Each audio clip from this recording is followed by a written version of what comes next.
Yeah. It's so this point, which is that the general rate of autism as we would characterize it now has been vaguely constant over a long period of time.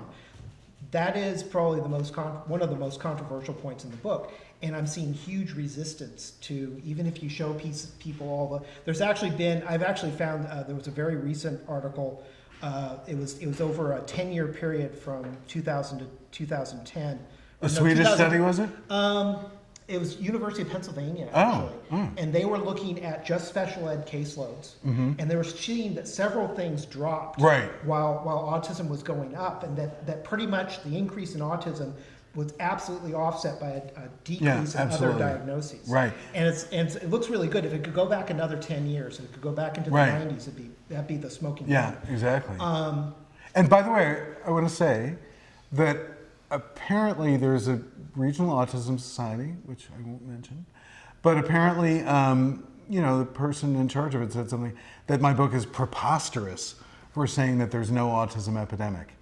And, one reason why everyone believes there is because Autism Speaks has been using that word. I mean, I noticed, frankly, that they've kind of stopped. Like, I haven't seen it in a while, which is really good news. But when the CDC revised its estimate up to 1 in 88, at the teleconference to announce that new estimate, the president of Autism Speaks busted out a Merriam-Webster dictionary and read the definition of the word epidemic. And then the chief science officer of Autism Speaks, these people are no longer there, but they weren't fired for this, I don't think. Then went on every news show, epidemic, epidemic, epidemic.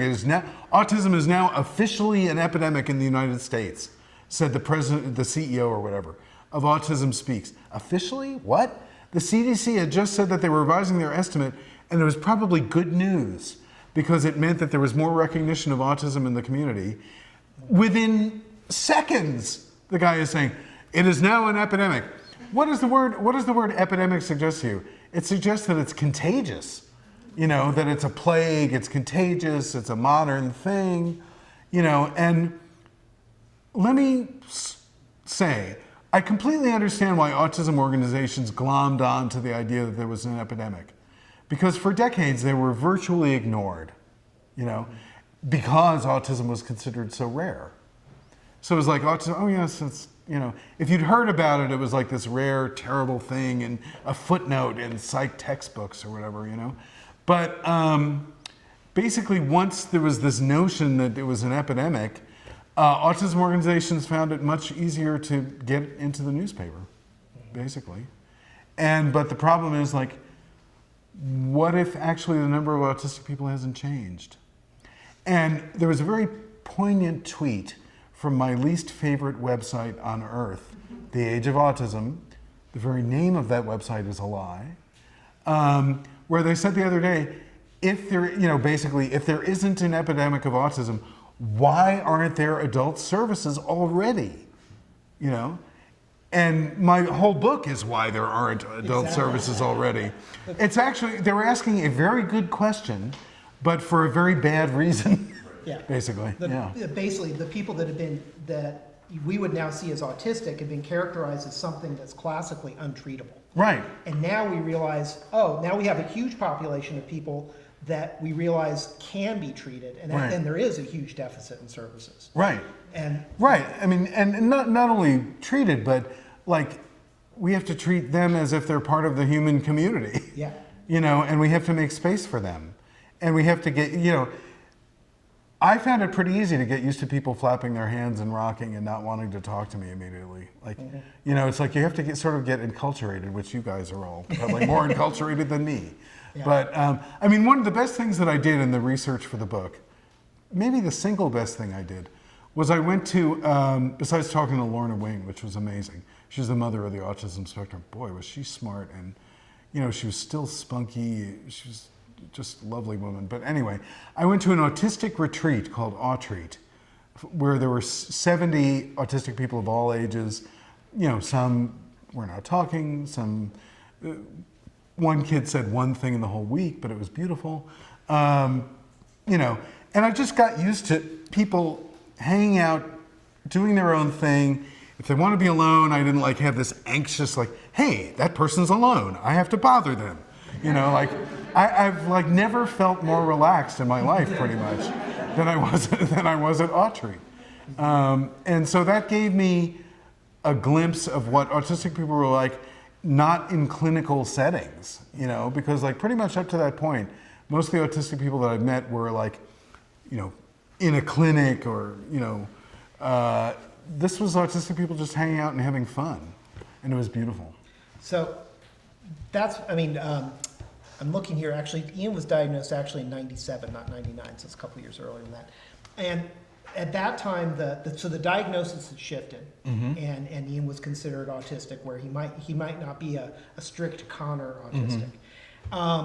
But also, I think the other thing that happened with Connor is that his whole view of that the parents were the problem, all these things that were kind of a mess, created a really antagonistic relationship between families and, and the medical profession and the psychology profession. Oh, absolutely. And I know that when Ian was diagnosed, they were very interested in studying Ian, and they weren't. I felt like no one was giving us any advice about what to do. Oh, interesting. And that was infuriating for us. I've heard that from, you know, a ton of parents. Yeah, so they would get a brosure.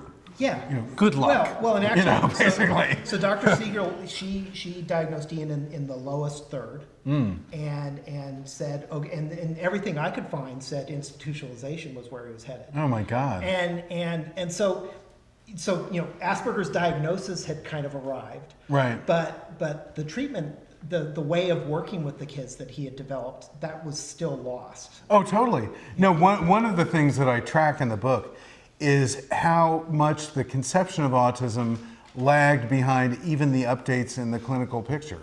So it's like even as Asperger's and PDD NOS were being added to the DSM, people still had a view, you know, like I found a textbook that was written in the early 90s that said half of all autistic people are non-speaking. You know, by that point, it wasn't true anymore, you know, but yeah, and you know, the earliest, I looked for the earliest references to Asperger syndrome in the English language media. The first one was an article that began, "It is the plague of those unable to feel."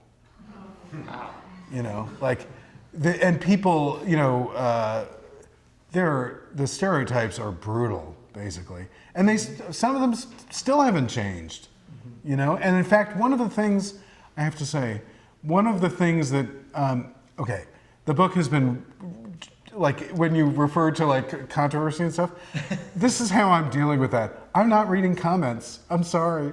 Like, I'm not reading comments on the internet. I think I'd kill myself if I did. You know, you know, I have a TED Talk. I did read the first comment, which was something like, geez, that guy is really fat. And I thought, wow, like really? Like that's all you got out of it? You know? And so like at that moment I said, do you know something? When this book comes out, I'm not gonna read comments, you know? And yes, I may be missing like some amazing stuff, it's true, but I'm sorry. I can't, you know, I'd have to hire someone. Give me the ones that don't make me want to commit suicide. You know, basically. But one of the comments that, you know, sort of filtered up is that there are, because there was an infamous blog post about it, that I whitewashed autism, that I only portrayed high-functioning, a phrase I don't like to use, high-functioning people in the book. Well, hello, like, you know, there are whole chapters about, like, kids who don't talk, who have self-injurious or otherwise challenging behavior. Their parents love them and support them, which is wonderful. But this woman said, there are only 9 pages that refer to low-functioning individuals with autism. That bothered me for so long. It's like, where is she getting those 9 pages? What 9 pages is she talking about? This was a blog that appeared on Psychology Today. And it puzzled me. It was like, what 9 pages is she talking about? I finally figured out by looking through the index, which she was obviously skimming, that the phrase low-functioning individuals with autism appears on 9 pages. I don't like to use that phrase, but she has, you know, trashed my book. That post went far and wide. Please don't, you know, And it got picked up by somebody else who repeated her claim about the 9 pages. I'm sorry, I shouldn't be grinding axes here. But, you know, it's like, autistic people become invisible even in a book about autistic people.